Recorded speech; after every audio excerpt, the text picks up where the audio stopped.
Bienvenido a Inmigración Hoy, el podcast de García y Ramírez. Casos y preguntas reales sin rodeos. Así se vive la inmigración hoy. Comenzamos. Episodio 2. ¿Qué me permite quedarme? José Martínez lleva 16 años en este país. 3 hijos nacidos aquí. Foreman de construcción. Nunca ha tenido un problema con la ley. Hoy está detenido y tiene una fecha de corte de inmigración. Su esposa le hace cada abogado que llama la misma pregunta. ¿Hay algo que lo deje quedarse? La respuesta honesta es de que a veces sí lo hay y a veces no. Cada caso es diferente. Hoy vamos a explicar exactamente cuál es esa diferencia. Yo, abogado Oscar García, y el abogado Esteban Ramírez, los dos somos socios de las oficinas de ley García y Ramírez, y queremos presentar casos que nosotros hemos visto en nuestra oficina, cómo los hemos manejado, cómo los hemos presentado con el Departamento de Inmigración. Vamos a estar hablando sobre una familia de nombre Martínez, es un nombre ficticio, pero es basado en circunstancias que nosotros vemos frecuentemente en lo que es nuestro trabajo de día a día en representación de familias inmigrantes.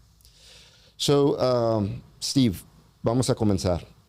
Recibimos la llamada. Muchas veces es la persona que está interesada en el caso, muchas veces es el esposo o la esposa, está preguntando sobre nuestros servicios, se está pidiendo ayuda porque su esposo tiene una próxima fecha de corte en un tribunal de inmigración. Uh-huh. ¿Qué es el punto de tomar en este caso de este punto en adelante? Vamos a estar hablando en general sobre el proceso de deportación. Nosotros, tú sabes, tenemos consultas diariamente de personas que vengan a nuestra oficina preguntando qué abogado tengo en mi corte en una semana, qué tengo que hacer, qué es lo que puedo hacer, puedes ayudarme. Y eso es lo que vamos a estar platicando. Cuando una persona llega a la oficina, Oscar, la primera cosa que trato de revisar es tengo que pedir información de ellos. Tenemos que saber si la persona es residente o tal vez que si la persona no tiene documentos, porque un residente, aunque tenga papeles, es posible que pueda ser deportado si cometes algunos delitos, ¿no? Criminales. Uh-huh. Una persona indocumentada, claro, pueden ser deportados solamente porque no tienen documentos. Uh-huh. Ese es el primer análisis que hago. ¿Tienes papeles o no tienes papeles? Y luego siempre pido al cliente que me traigan cualquier documento que tengan, porque cuando inmigración comienza un proceso de deportación, el primer cosa que tienen que hacer es entregar un documento que se llama el Notice to Appear, el documento cargatorio que lo llaman en español, o en NTA, que se llama también. Y ese documento, eso es el documento que inmigración tienen que archivar con la Corte de Inmigración cuando quieren comenzar un proceso de deportación. Cuando archivan ese documento a la Corte, pues tienen que dar copia a la persona que están acusando. Tienen que darle servicio. Exacto. Tienen que darle servicio. Y eso, cada persona debe tener copia de ese documento. ¿Ok? Hay que traerlo cuando vengas a la consulta. Siempre pido que la gente cuando vengan a la oficina a una consulta, que traigan toda la documentación que tengan. Todo. Okay. Si han metido documentos anteriormente para ellos. Yeah. Si han sido peticionario, si alguien los pidió, vamos a decir, tengan algo pendiente con UCIS, algún tipo de aplicación. Si han sido condenados, si tienen antecedentes penales, tratan de traer esos documentos también. Pero ese documento, el documento cargatorio, es uno de los documentos muy importantes porque eso tiene mucha información. Para mí, lleva las alegaciones que están haciendo inmigración contra la persona. Llevan los cargos, exactamente bajo qué sección de la ley están tratando de usar para deportar a esa persona. Lleva el nombre de la persona, lleva el número que es muy importante, que se llama el número A, el número extranjero. Es un número con nueve dígitos que comienza con la letra A, y con ese es como su seguro social. Ese número es tuyo por vida. Precisamente, nadie más va a tener el mismo número de A-number que se le asigna. Se llama el A-number. Y ese viene en ese documento cargatorio, el NTA. Y con eso yo puedo empezar a investigar cuándo le tienen corte, con qué juez tienen corte, dónde tienen corte. Eso me ayuda bastante para la consulta. Okay. Vamos a hablar un poco sobre eso. Yo he tenido unas consultas recientemente donde las personas tienen corte, pero su A-number no está saliendo en el sistema. ¿Qué podría haber sido la razón por eso? Porque cuando Inmigración entrega ese documento cargatorio, a mero abajo de ese documento, Inmigración siempre tiene que poner una fecha de corte, ¿ok? Esa fecha de corte a veces, en la mayoría de los casos, casi 90%, no es la fecha de su corte, ¿ok? Es inventado, ¿ok? Pero por ley tienen que poner... Es inventado, pero porque tiene que tener una fecha. Tiene que tener una fecha. O si no, porque si no tienen esa fecha, ese documento no está válida y técnicamente yo puedo usar eso para atacar ese documento. Cada persona que tenga ese documento, el Notice to Appear, debe tener la fecha de corte. Y muchas personas piensan que eso va a ser la corte, esa fecha. Primer cosa que trato de investigar es si es real o no es real esa fecha. A veces sí lo es. Sí, a veces sí lo es. No en tantos casos, pero en ciertos casos sí lo es. Pero eso es la primera cosa que tengo que checar y verificar que sí esa es la fecha correcta de su corte de inmigración. Si no sale en el sistema, ¿qué pasa ahí? Si no sale en el sistema es porque el documento todavía no ha llegado con la corte, ¿ok? Porque el oficina de ICE, ¿ok? Hay abogados que trabajan con ellos. Esos abogados tienen que revisar ese documento cargatorio, asegurar que es correcto y luego tienen que archivarlo formalmente en la corte. La corte tiene que meter ese documento en su sistema y luego ya sale con qué juez va a tocar esa persona y en qué fecha. Ahí es cuando ya sale en el sistema que la persona tiene corte y eso es cuando ya es oficial, ¿ok? Ya es cierto. Eso es la primera cosa que siempre tenemos que investigar. Y cuando no aparece en el sistema, para mí yo siempre digo al cliente, ¿sabes qué? Hay que seguir esperando, checando cada semana, porque en cualquier momento puede salir, ¿ok? Siempre yo recomiendo que, mire, si no sale, es que no tienes corte todavía, pero no es que no vas a tener corte. He tenido clientes que el próximo semana ya sale la corte. He tenido clientes que han pasado años y hasta todavía no han salido la corte, ¿ok? Pero nunca sabemos cuándo últimamente van a archivar ese documento formalmente comenzando ese proceso de deportación. Ok, al archivar ese documento, eso es lo que inicia el procedimiento de deportación contra una persona. Aquí hablando sobre el caso de la familia Martínez, viene la familia a la oficina, tienen fecha de corte para cierto día. Lo primero que yo a veces en muchas de mis consultas veo, me pregunta mi posible cliente, ¿tengo que estar ahí el día de esa fecha? ¿Qué es la respuesta correcta en ese tipo de escenario? Ahorita en este ambiente mucha gente han visto en las redes sociales de personas que han sido arrestados y tratando de ir a sus cortes y mucha gente tiene miedo de presentarse a la corte de inmigración. Ahorita puedo decir que está calmando. En las cortes donde yo he ido, en la mayoría de lo que he escuchado, que migración ahorita no anda arrestando gente en la corte, ¿ok? Pero podemos ver, porque cada caso es diferente, porque depende del juez. Hay jueces que todavía están permitiendo que la gente aparece por televideo, ¿ok? Se llama WebEx, donde no tienen que ir personalmente a la corte, pueden comparecer por pantalla de su propia casa o tal vez de la oficina de su abogado. Eso es mejor cuando podemos presentar el caso así o presentarnos para una audiencia así. En otros casos, depende del juez, depende de la corte, tenemos que presentarnos en persona, ¿ok? Es importante de saber qué tipo de caso es, de persona, en persona o tal vez por televideo. Y si la persona no está representada, creo que esa persona puede hacer la determinación si esa corte es televideo o no es televideo. Muy difícil. Tienes que tener conocimiento de la corte, conocimiento de los jueces. Yo soy el abogado dedicado a la defensa de deportación para nuestra firma. Y yo tengo bastante experiencia con los jueces, conozco casi todos los jueces y todas las cortes. Y nosotros tenemos manera y comunicación con la corte y podemos verificar qué jueces permiten esos tipos de audiencias. Porque no todos los jueces lo permiten. Qué jueces no permiten esos. No todos los jueces lo permiten. Es una de las primeras cosas que hago cuando una persona está enfrente de mí en una consulta, es tratando de ver si es en persona o si es por televideo, porque siempre la persona respira si saben que es por televideo, ya. Y hay ciertos jueces que tienen una póliza que no te dicen hasta después de que metes una moción para ver si te dan el televideo. Hay jueces que permiten televideo, pero requieren que hagas una moción, una petición pidiendo que te permiten. No es automático. Pero igual es importante que vayas con un abogado con experiencia que sabe esas cosas. Porque, por ejemplo, puedo dar un ejemplo de usar un abogado sin experiencia en comparación de un abogado con experiencia. Yo tuve un cliente que estaba citado, y esto fue durante el tiempo que estaban arrestando gente en la corte. ¿Okay? Yo tuve un cliente que venía creo que fue de África, pero una persona que entró con visa H1B que es profesional. ¿Okay?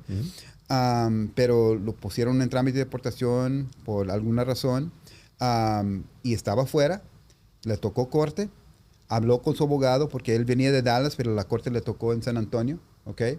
En San Antonio, Texas, y el abogado recomendaba que lo recomendó que se presente en persona a su corte, ¿ok?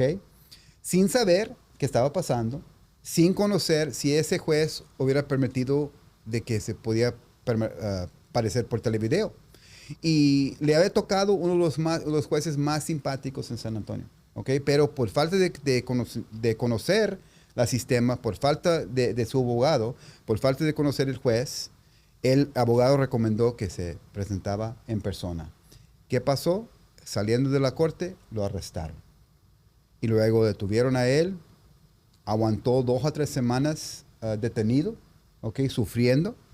Gracias a Dios entró con visa y pudimos sacarlo bajo fianza y salió. Es cuando me contrató. Y yo le expliqué, mire, si hubieras contratado a mí antes, yo hubiera dicho, ¿sabes qué? No hay que presentar. Hubieras tenido tu audiencia en persona, tu casa. Y nunca hubiera tenido que pasar por esas semanas de detención. La experiencia del abogado es sumamente importante. Ahora, sobre el tema de la persona que esté considerando no ir a su corte, ¿qué se le dice a esa persona? ¿Qué pasa si una persona no se presenta a una corte de inmigración que tenga citada? Es una de las peores cosas que puedes hacer, las peores decisiones que puedes hacer, porque estás abriendo bastantes problemas y mucho más ahorita en este abierto, con esta administración, porque si la persona no se presenta a su corte en persona o por televideo, los jueces bajo la ley tienen que ordenar deportación en ausencia. ¿Qué significa eso? Ordenar deportación aunque la persona no esté ahí. ¿Okay? Físicamente la persona nunca llegó a la corte, está en su casa, posiblemente. Lo que los jueces están anunciando es que la persona está deportado. Legalmente. Entonces, ya anda, como vamos a decir, como un orden de arresto. ¿Ok? Entonces, en cualquier momento, si lo para la policía, si lo para un agente de inmigración, ya no tiene casi nada de derechos. Si saben que ya fue deportado, ordenado deportado, entonces inmediatamente lo pueden aventar. Sin darle oportunidad de salir bajo fianza, sin darle oportunidad de pelear por cualquier remedio que tenga, ya no tiene derechos casi. Sumamente importante presentarse a las cortes. Porque estás arriesgando mucho. Yo sé que, y es porque yo recomiendo a mis clientes siempre, mira, habla con un abogado, porque a veces, si sabes de que tal vez no tiene remedio, tal vez hay personas que piensan, pues, es que no sé si tengo derechos, no sé, pero a veces hablando con ellos encontramos manera de pelear que no pensaban que tenían, ¿okay? Encontramos derechos que podemos hacer, cosas que podemos hacer para defenderlos y no sabían. Siempre hablan con un abogado antes de tomar la decisión de no presentar su corte, porque la consecuencia es grave. Yo tengo clientes que vengan a mi oficina y andan aquí y ya tienen 15 años con orden de deportación, porque nunca se presentaron a sus cortes, nunca salieron, y quieren saber si sus hijos lo pueden pedir. En esos casos es muy complicado y muy difícil de ayudarlos, porque la única manera de ayudar es tratando de abrir el caso de otra vez, de nuevo. Y ahorita en este momento es muy difícil de abrir casos de deportación. Hemos visto situaciones en lo que es personas que tal vez no hayan dadose cuenta hasta lo que es la consecuencia completa de no haberse presentado en esa corte. después casarse, meter un proceso con el Departamento de Inmigración y se dan cuenta en la entrevista de que cuando están siendo esposados, de que tuvieron una orden de deportación en ausencia porque no se presentaron a sus cortes. Y es algo que vemos muy comúnmente. Para atrás en lo que es el caso del señor Martínez, estamos hablando con ellos. Ahora la pregunta aquí de $1 millón es ¿cómo se puede quedar el señor Martínez en los Estados Unidos? Ok. Si el señor Martínez está enfrente de mí, primero voy a hacer varias preguntas a él. Voy a tratar de saber cuándo entró, cuánto tiempo tiene aquí. Quiero saber qué tipo de familia tiene aquí en los Estados Unidos. Tengo que saber si tiene papeles o no tiene papeles. Okay. Vamos a suponer que el señor Martínez no tiene papeles. Okay. Como la mayoría de las personas ahorita que están enfrentando deportación. Tengo que saber si tiene 10 años aquí y tiene familia, porque ahí abre la mejor puerta para él. Para pelear por un remedio que se llama cancelación de deportación. ¿Okay? Existen varios remedios, varias defensas que podemos hacer para personas enfrentando deportación. Pero quiero mencionar dos de los más comunes, dos de los más fuertes que usamos. Uno es cancelación de deportación que mencioné ahorita. Vamos a poder, si quieres, platicar sobre qué son los requisitos de ese tipo de remedio, pero eso es para personas, ese remedio es para personas que tienen tiempo aquí, que tienen familia aquí, que tienen buen comportamiento aquí. Y el beneficio de ese caso es, si ganas residencia. ¿Okay?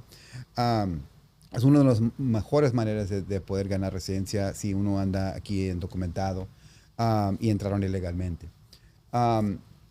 El otro tipo de remedio es para asilo. Y eso asilo es cuando la persona tiene miedo de regresar a su país. La cosa con asilo o protección bajo el asilo, hay tres tipos de protección. Convencia contra tortura. Convencia contra tortura, retención de deportación y asilo. ¿Okay? Y la diferencia es esto. Para calificar por asilo, la persona tiene que aplicar por asilo, y eso es el punto muy importante. Para calificar para ese remedio de asilo, tienes que aplicar por el asilo dentro de un año que llegaste al país. Hay varias excepciones, pero requisito principal es tienes que aplicar dentro del año. ¿Y cómo de frecuente vemos ese tipo de situación donde los aplicantes saben que tienen ese requisito de aplicar durante el año? En mi experiencia, la mitad de los casos ni sabían que tenían que aplicar. No sabían. Y el problema es, Oscar, de que ignorancia de la ley no es defensa. Correcto. Para no haber archivado su asilo. Ahora, tal vez una persona entró al país, no tenían miedo, pero luego algo pasó. Comenzó una guerra, hubo un problema político en el país y ya tengan miedo. Ahora, si eso se llama un cambio de circunstancias. Si hay un cambio de circunstancias en su caso, eso es una excepción de poder aplicar por el asilo, aunque ya pasó más de un año que la persona llegó al país. Pero vamos a hablar otra vez en lo que estadísticamente, en los casos que se presentan de asilo político en las cortes, ¿qué estamos hablando de ganancias nacionalmente? Menos del 50%. Oh, okay. Significantemente menos yo creo del 50%. Vamos a poner tal vez 30% de tal los vez, casos.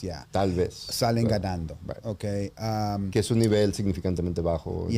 Asilo es difícil. Asilo, honestamente, y mucho más ahorita con esta administración. Okay. ¿Por qué? Yo creo que tal vez en un show en el futuro podemos dedicar solamente el show hablando de asilo y todo. Es muy técnica la ley. Es súper técnica ese remedio. Pero es muy difícil de ganar, Oscar, porque las cosas y el nivel de prueba que tienen que comprobar sobre el miedo, el miedo que tiene que estar basado en ciertas categorías. ¿Okay? Para calificar para asilo tienes que tener miedo porque has sido perseguido o torturado. Por tu opinión política, por su raza, porque eres miembro de un grupo social específico, por su orientación sexual, ¿ok? Esas son las categorías. Las categorías, y uno tiene que caer bajo una de esas categorías y para si el miedo que tenga uno es solamente de violencia en general en su país. Criminalidad. Eso, de verdad, esos casos casi son imposibles de ganar, ¿ok?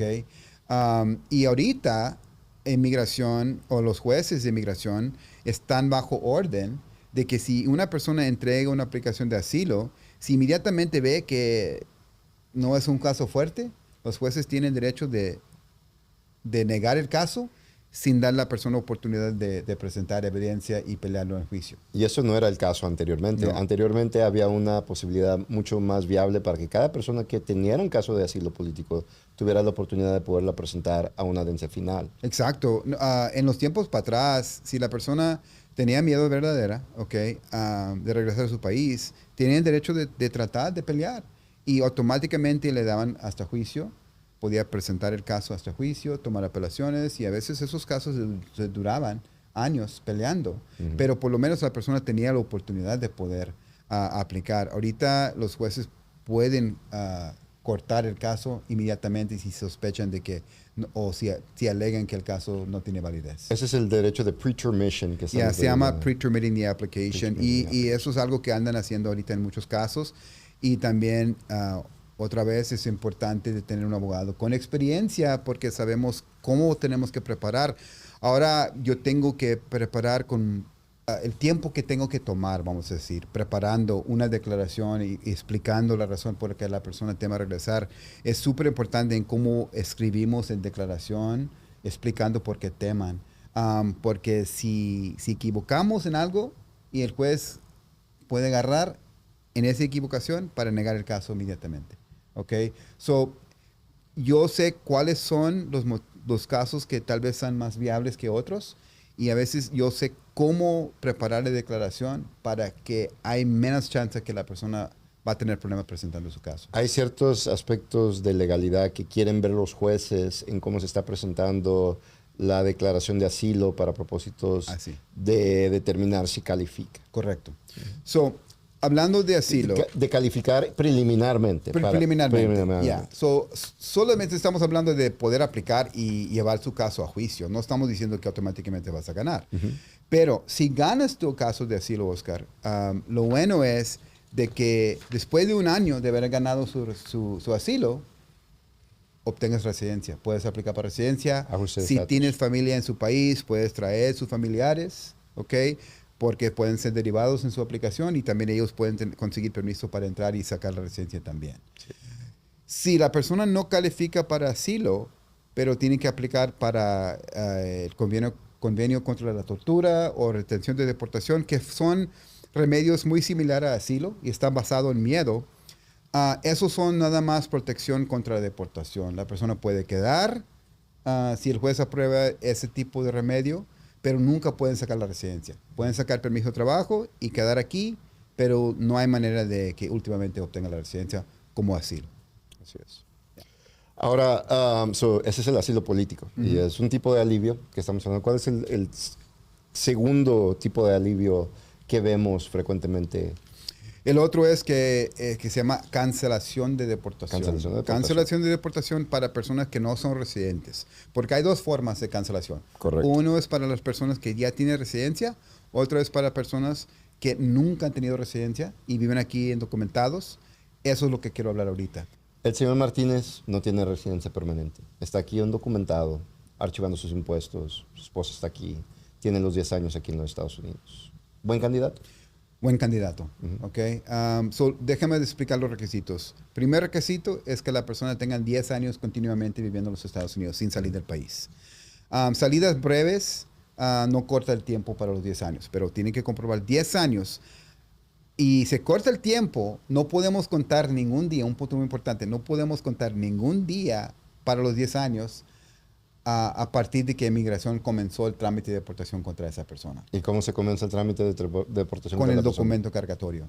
El NTA. El NTA. Por ejemplo, si una persona tiene 9 años aquí y luego, vamos a decir 9 años y 11 meses, y luego arrestan a la persona antes de que pueda llegar a los 10 años y entregan el NTA, el documento cargatorio a él y comienza el trámite de deportación, se corta su tiempo para los 10 años, aunque cuando le toca el juicio, vamos a decir un año después, no podemos contar ese tiempo para cumplir los 10 años. La persona ya no queda elegible. Eso es un punto importante. Pero el primer requisito es 10 años aquí viviendo en los Estados Unidos. El segundo requisito es que tienes buen comportamiento, buena carácter moral que se llama. Tercer requisito, Oscar, es de que la persona tiene un familiar que se llama qualifying relative.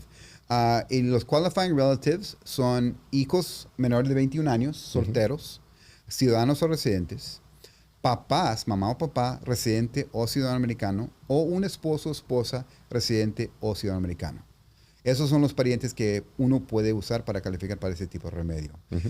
Y el cuarto requisito es de que hay que comprobar que uno de esos familiares va a sufrir un daño, no un daño extremo, ¿ok? Un daño extremo y súper excepcional, ¿ok? Eso es un daño demasiado pesado y cuenta nada más el sufrimiento de su familiar. No cuenta el sufrimiento del extranjero. So, no Steve, podemos usar nada de ese tipo de sufrimiento para ganar ese caso. Un caso típico. Yo soy el inmigrante, soy el que estoy ganando dinero para la casa. Tengo hijos que son ciudadanos americanos. Yo no estar aquí en los Estados Unidos le va a causar un daño fuerte a esos hijos. Yo no van a tener el sostenimiento mío. Posiblemente se tengan que ir a otro país. ¿Eso no es daño suficiente? Es daño económico, es daño pesado, pero en la mayoría de los casos, si eso es lo único que estamos hablando, no va a llegar al nivel de sufrimiento necesario para poder ganar el caso, porque no es súper excepcional. Podemos juntar ese daño con otro tipo de sufrimiento. Para agregarlo. ¿Ok? Y luego ya agregando todas diferentes maneras de que la familia va a sufrir. Por ejemplo, daño psicológico, depresión, enfermedades, problemas económicos, todas esas cosas. Peligro, ¿no? en el país. En el país. Hay que tomar en cuenta también la Por posibilidad de ejemplo, peligro. a veces clientes que están aplicando por este remedio, el sufrimiento a sus hijos va a ser de que los hijos no conozcan el país de origen. ¿Ok? Tal vez la persona viene de un rancho, ¿ok? Que no tiene escuelas buenas, que no tiene hospitales, ¿ok? Y no hay los mismos beneficios que la familia o los hijos tengan aquí en los Estados Unidos y que van a perder bastante si tratan de regresar y comenzar una vida allá, porque ya tienen casi toda su vida aquí. Vamos a decir que los niños tienen 13, 14 años. Es cuando estamos hablando de es más fácil de comprobar ese nivel de sufrimiento a sus hijos si podemos comprobar que los hijos van a sufrir demasiado en el país de origen si tienen que regresar con su mamá o su papá. Yeah. Y ahí sacamos, por ejemplo, Oscar, reportes de un psicólogo, reportes de un psicólogo explicando el nivel de daño que van a estar sufriendo, explicando qué tanto están sufriendo por depresión, porque hay muchos hijos que sufren bastante de depresión porque tienen miedo, no conocen ese país, tienen miedo de que algo les va a pasar a sus papás. Algo va a pasar a sus papás y esas son otras maneras de poder comprobar el nivel de daño a un familiar. Es más fácil cuando la persona el familia está sufriendo de una enfermedad, por ejemplo, de cáncer, o tal vez si hay hijos que no pueden caminar y necesitan mucha ayuda de sus papás. Donde ya hay no pueden comer, evento médico o están con comiendo un de historial tubo, médico. o algo así, ya. Esos son casos mucho más fáciles de ganar. Pero hemos ganado casos donde no hay tanta problema médica, pero es cuestión de juntar todos los tipos de sufrimiento, agregarlos, como tú dijiste, para llegar al nivel de daño necesario. Sí. Son casos complicados. Hay que juntar, comprobando los 10 años. Eso es también complicado. Taxas. ¿Cómo de importantes son los impuestos? Los impuestos para este tipo de remedio, cancelación de deportación, son importantes por varias razones. Uno es, nos ayuda de comprobar los 10 años. ¿Okay? El otro es, muestra buen comportamiento, muestra buena carácter moral, de que están haciendo las cosas bien. Siempre yo tengo clientes que me dicen, abogado, debo hacer mis impuestos. No tengo mi seguro social, pero tengo el ITIN. Me estoy trabajando, me pagan en efectivo, debo de reportar. Yo siempre digo que sí, ¿ok? Porque nunca sabes. Si un día esa persona está enfrente de un juez y tenemos que aplicar para este tipo de remedio, esos taxes le va a ayudar. Esas taxes le van a dar mucha fuerza a su caso. Yeah. Ok, so, en este ejemplo estamos hablando del señor Martínez. El señor Martínez tiene una esposa que es una ciudadana americana. So, ¿por qué no simplemente La arregla su esposa. Es su esposa ciudadana americana. Sabemos de que una esposa ciudadana americana puede pedir a su esposo, puede pedir a hijos. ¿Ok? So, el señor Martínez está en procedimientos de deportación, está casado con una esposa. ¿Qué le dijimos en estas circunstancias, bajo esta administración, el día de hoy, cuando me dice, pero mi esposa me puede arreglar? ¿Qué hacemos en ese tipo de situación? En los tiempos para atrás, con administraciones anteriores, eso hubiera sido una defensa fuerte. De tener una esposa ciudadana americana, de comprobar que la esposa ya lo pidió y nada más están esperando la aprobación. Bajo nuevos cambios que han hecho recientemente, y lo que estaba pasando en el tiempo para atrás es que los jueces, cuando vieron que una persona fue pedido por una esposa ciudadana americana, el abogado podía usar eso para pedir que el juez cierre el caso, congela el caso administrativamente, ¿okay? Para dar tiempo que UCIS aprueba esa petición. Porque es un proceso independiente de UCIS. Yeah. Porque ese tipo de petición, la esposa pidiendo un esposo, esposo pidiendo esposa, eso es un caso que solamente UCIS tiene poder y jurisdicción sobre. Y ellos tienen que aprobarlo. Los jueces no pueden aprobar esos tipos de casos. So, los jueces estaban dando los emplazamientos a los abogados para que UCIS tenga el tiempo de aprobar. O hasta cerraban los casos temporalmente para dar tiempo que UCIS apruebe esa petición. Y eso lo estábamos viendo casi por completo bajo la última administración. Eso fue una de las defensas más grandes que yo estaba usando. Bajo la previa administración. Exacto. Ahorita ya se quitaron esa manera de poder defender una persona y es porque tenemos que ir por cancelación en muchos casos ahora, Oscar, aunque la persona está casado con una ciudadana americana, porque los jueces ya no le dan permiso a los jueces de dar extensiones para dar tiempo extra a la persona para esperar una aprobación de la petición. Y aquí específicamente... Los jueces ya no tienen poder de cerrar los casos por esa razón tampoco. So, los jueces están ya, esta administración están quitando el poder de los jueces que tenían antes, que ya no tengan. Y todo esto viene en lo que es la intención de mover estos casos más rápidamente y lo que es el mandato que tiene. Exacto, el mandato es tratar de acabar los casos lo más pronto posible, aunque la persona tenga remedios. Por ejemplo, en los tiempos para atrás, si una persona tenía un remedio con UCIS, vamos a decir una petición, tal vez la visa U, tal vez una petición de VAWA, pero esas son peticiones que solamente UCIS puede aprobar. ¿Ok? En los tiempos para atrás, teniendo esos tipos de casos pendientes, eso ayudaba demasiado de poder parar su trámite de deportación mientras... Hacer un time out, por lo menos. Exacto. Pausar el trámite, o en ciertos casos hasta tumbarla, para que la persona pueda esperar la aprobación de esa petición.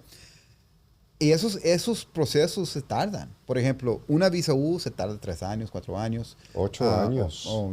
Ya es demasiado 8 ahorita. años. VAWAs tardan años. 3 años más o menos. La petición, cuando una esposa está pidiendo un esposo o esposa, esas peticiones están dando arriba de 1 año, para que UCIS lo aprueben. Y antes era fácil de conseguir la extensión necesaria para que puedan aprobarlos. Ahorita los jueces no pueden, bajo los nuevos cambios, dar tanto tiempo de espera. Tienen que acabar los casos entre 2, 3 meses, 5 meses, 6 meses, y eso no es suficiente.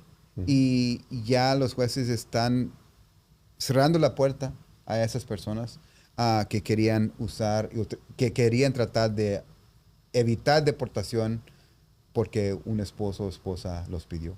Entendido. Aquí ya hemos hablado sobre lo que es dos de defensas que se llevan a cabo muy frecuentemente en procedimientos de deportación. Hablamos sobre la posibilidad de ser pedido por una esposa. Rápidamente vamos a hablar sobre un tema que mencionaste hace poco en lo que es cancelación de deportación para residentes. Un residente permanente puede ser deportado en los Estados Unidos. ¿Y por qué puede ser deportado? Un residente permanente, claro, pueden ser deportados. Muchos piensan que tal vez están protegidos, ya que tenga su residencia, pues piensan que ya no tienen que preocupar. Hay varias razones, ¿ok?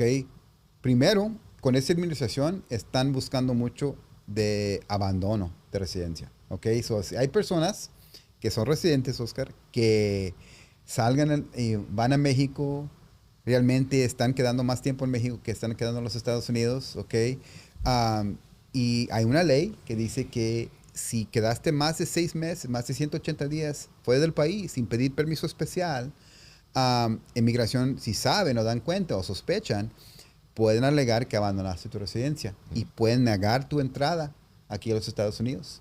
Y es posible que puedes tener que esperar en su país mientras que esperas una audiencia de deportación a ver si vas a poder quedar con su residencia. Uno de los problemas. Okay. Otro es cometiendo un delito criminal. Ok, so vamos a hablar sobre eso, un delito criminal. Vamos a decir, por ejemplo, una persona es un residente permanente, comete un delito. ¿Qué es un delito, por ejemplo, que vemos frecuentemente que causa? Esos podemos también dedicar solo un show para explicar todas las razones por las cuales. Y las excepciones. Exacto, pero básicamente cuando estamos hablando de delitos criminales, estamos hablando de ofensas de drogas, ofensas de armas, cargando armas, ofensas de violencia, por ejemplo, agresión contra un familiar, agresión que llega al nivel de felonía, robos en ciertas categorías, si son del nivel de felonía, delitos de menor tal vez no tanto, pero depende, ayudando gente de entrar a los Estados Unidos ilegalmente, transportación de extranjeros ilegalmente son ofensas también que puede causar con que un residente sea deportado. Ofensas de no haber pagado impuestos, ¿ok? Si llegó a un nivel de criminal y pusieron cargos, también eso puede causar que un residente puede enfrentar cargos de deportación. Estamos hablando aquí de listas exhaustivas y cada Hay estado demasiado, tiene su diferente. y todo depende en cómo fue clasificado esa ofensa y también es importante saber qué tipo de sentencia recibió esa persona. Porque en ciertos casos, cometiendo un delito, vamos a decir, de agresión, si la sentencia fue menos de 1 año, no tiene que preocupar tanto. Pero si la sentencia que le dieron a la persona fue 1 año o más, eso se cambia a un delito mucho más serio con inmigración, que se llama la categoría de felonía agravada, ¿ok? Y un residente condenado por una felonía agravada casi no tiene remedio, ¿ok? Muy difícil. Es importante de también saber si un residente, y hay muchas personas que andan aquí muchos residentes que andan aquí, Oscar, con récord criminal y gracias a Dios no la han tocado enfrentar con inmigración. Tal vez no han salido del país por muchos años y andan aquí sin saber de que pueden ser sujetos de deportación. Y a veces llegan de aplicar para la ciudadanía. Y eso es cuando inmigración revisa sus récords y la primera vez que dan cuenta de que pueden ser deportados y luego en lugar de recibir la ciudadanía, está recibiendo una notificación de presentar con un juez de inmigración y tratar de no ser deportado. Así es. Pero sí hay defensas para propósitos de residentes. Yeah. Y definitivamente hay crímenes donde son más serios, donde tal vez uno no pueda calificar para este tipo de perdón de cancelación de deportación. Vamos a suponer de que la persona califica puede ser deportado, vamos a suponer, un residente está sujeto de deportación por su condena, pero también califica para el remedio de cancelación de deportación. Cancelación de deportación para residentes requiere que la persona compruebe que tienen 7 años de estar aquí viviendo continuamente, que tienen 5 años con su residencia, ¿ok? Que no han sido condenados de una felonía agravada. Okay, esos son los 3 requisitos. Pero solamente porque tienes esos 3 requisitos, no es automático que vas a ganar tu caso. Eso solamente está diciendo de que puedes aplicar para ese remedio. Luego, tienes que presentar el caso con el juez y mostrar que mereces, quedar, aunque tengas esos problemas. Y ahí es cuando entra la importancia de tener un abogado que sabe cómo manejar y sabe qué tipo de prueba los jueces van a tomar en cuenta para que tengan mejor chance de poder ganar. Porque últimamente ese es un aspecto de balancear los aspectos negativos contra los aspectos positivos jueces, cuando califica uno para la cancelación de deportación. Cuando presente su caso, últimamente para ganar, el juez tiene que estar contento que balanceando lo bueno con lo malo, que que la persona tiene más cosas positivas que negativas, ¿ok? Y si queremos hablar un poco, ¿qué son las cosas negativas que toman en cuenta? ¿Ok? El ofensa, ¿ok? Principal, o varios otros arrestos que tienen. Tal vez la persona tiene otros arrestos de delitos menores que no son súper serios, pero hay bastante, ¿ok? Eso no se ve bien. Tal vez la persona no ha pagado impuestos. Tal vez la persona no tiene familia aquí. Tal vez la persona no tenga familia y no esté pagando child support. y no está pagando child support, ¿ok? Eso, o no han hecho impuestos. Tal vez la persona no cumplió con su probation, ¿ok? O tuvo problema. Factores negativos. Esos son Todos factores factores negativos. Y más cosas de esos que tenga, más chance que vas a perder su caso. Cosas positivas.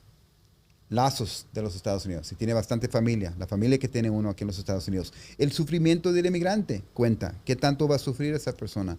Si la persona ha cambiado, si puede mostrar... Rehabilitación. Exacto. Si pueden mostrar eso, entonces también eso va a ayudar bastante. Por ejemplo, tal vez el delito por lo cual está enfrentando deportación ocurrió más de 10 años para atrás. Y entre ese tiempo no ha tenido ningún otro delito. Eso muestra... Se ha cambiado, ha sido una que ha persona cambiado, que ha reconocido de la su comunidad. error. ¿Okay? También otro punto importante es de que reconociendo que cometiste un error, aceptando la culpa, responsabilidad. ¿okay? Y la responsabilidad por lo que hiciste. ¿Okay? Esas son cosas positivas también. Y hay varias maneras de comprobar eso en corte. Lo comprobamos con testimonio, lo comprobamos con documentos, y luego en la manera de presentarlo, ahí es cuando entra la experiencia del abogado. La experiencia. Y porque nosotros, si el abogado tiene bastante experiencia, Oscar, conocen los jueces. Todos los jueces ven las cosas diferente. Todos los jueces toman las cosas, los factores positivos y los factores negativos poco diferente. Y es importante de saber, este juez es lo que quiere ver, este juez es lo que quiere ver, y si tienes un abogado que sabe eso, tienes mejor chance. Es una ventaja. Es una ventaja. Muy buena plática, muy buena información. Muchas gracias.